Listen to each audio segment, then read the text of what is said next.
Tahukah kamu, penyakit ginjal kronis yang berujung cuci darah sebenarnya bisa dicegah kalau kamu mengetahui akar masalahnya. Di era modern saat ini, tersangka utamanya adalah diabetes. Nah, untuk itu di video kali ini saya akan membahas bagaimana diabetes merusak ginjal Anda mulai dari tahap yang paling ringan sampai yang paling parah dan akhirnya harus cuci darah. Untuk itu tonton video ini sampai selesai.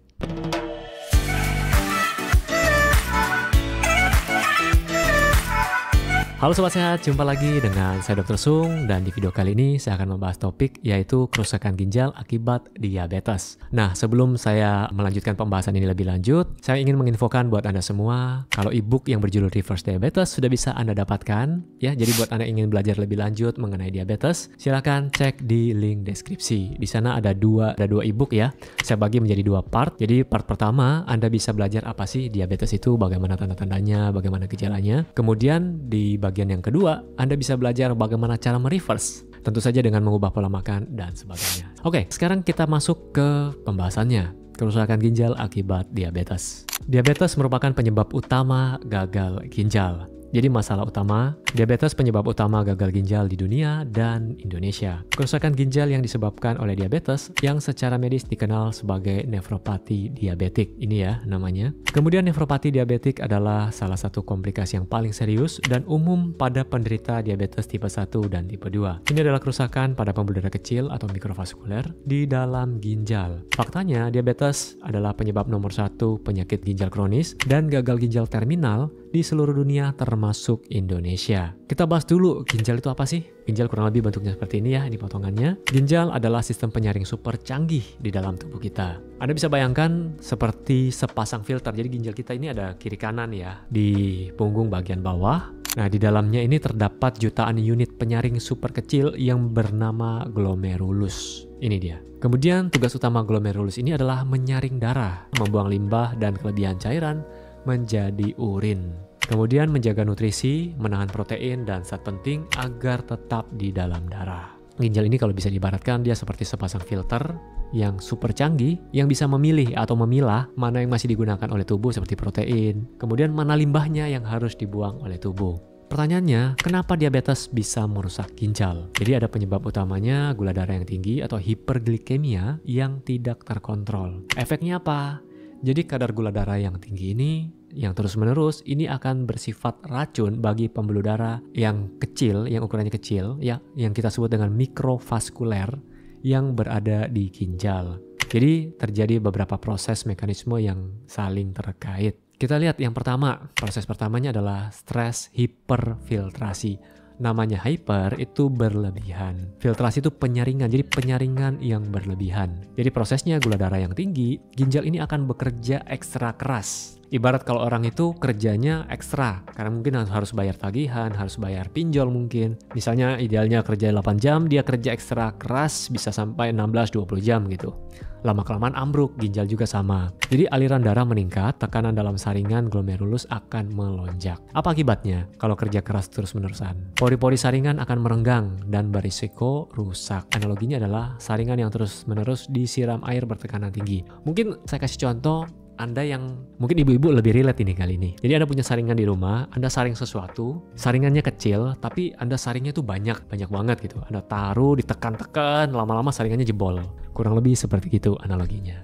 Kemudian yang proses kedua, kerusakan struktural atau glomerulosklerosis. Ada namanya glikasi, gula menempel pada protein dinding filter. Kemudian ada edges, produk glikasi lanjutan memicu peradangan, stres oksidatif, dan jaringan parut atau fibrosis. Jadi ketika organ ini luka, dia akan tumbuh jaringan parut atau jaringan fibrosis. Hasil akhirnya dinding filter menjadi lebih tebal, rapuh, dan bocor.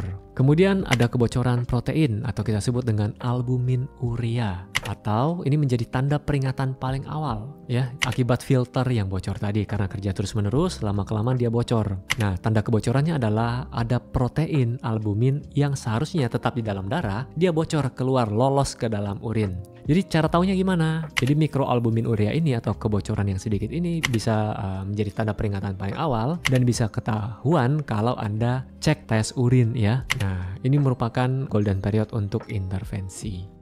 Halo Sobat Sehat, SB30 Health baru saja buat WhatsApp channel. Jadi di sana nanti akan ada konten-konten yang eksklusif. Nah, buat Anda yang ingin dapatkan, silakan join di link deskripsi. Kemudian yang kedua, ada makroalbuminuria atau kebocoran yang lebih banyak. Jadi kerusakannya lebih nyata dan mungkin urin akan berbusa. Kemudian lingkaran setan, diabetes, ginjal, dan hipertensi. Kerusakan ginjal, jadi kemampuan untuk mengatur tekanan darah akan menurun. Jadi kalau salah satu fungsi ginjal itu adalah mengatur tekanan darah. Jadi ketika terjadi kerusakan ginjal, maka akan terjadi hipertensi, akan memicu atau memperburuk hipertensi. Hipertensi itu adalah tekanan darah tinggi. Kemudian mempercepat kerusakan ginjal. Percepatan kerusakan ginjal, lalu kerusakan pembuluh darah. Hipertensi yang tidak terkontrol akan merusak pembuluh darah di ginjal. Jadi ini seperti lingkaran setan. Lalu perjalanan penyakit, ada 5 tahap ya, progresif. Tahap pertama, jadi ini hiperfiltrasi. Jadi yang tadi sudah saya jelaskan di awal, hiperfiltrasi atau overdosis penyaringan ya. Biasanya tanpa gejala, ginjal bekerja terlalu keras. Kemudian yang kedua, tahap yang kedua adalah mikroalbuminuria. Ini juga masih tanpa gejala kecuali Anda tes ya, cek urin. Nah, ini ketika ketahuan Anda harus segera memperbaiki. Jadi tandanya adalah kebocoran protein yang sedikit atau mikroalbuminuria. Kemudian yang ketiga adalah makro. Makro ini lebih besar. Biasanya mulai muncul tanda bengkak, kemudian urin mulai berbusa. Kerusakannya mulai terlihat lebih jelas. Lalu tahap 4, gagal ginjal kronis.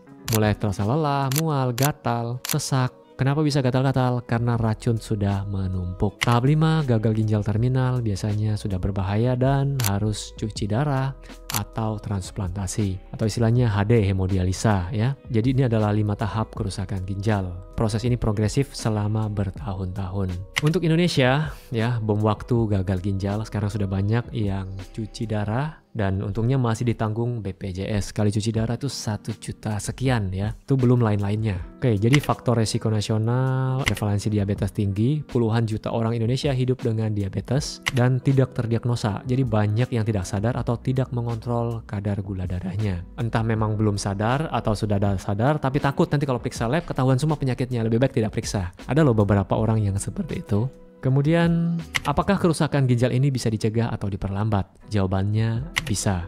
Jadi ini merupakan pertanyaan penting, apakah bisa dicegah atau diperlambat? Jawabannya bisa. Kuncinya adalah yang pertama, kontrol ganda, yang pertama kontrol gula darah, dan yang kedua adalah kontrol tekanan darah. Biasanya kalau ginjal sudah mulai bermasalah, tekanan darah juga akan ikut naik. Nah, jadi selain kontrol tekanan darah, kontrol juga gula darahnya.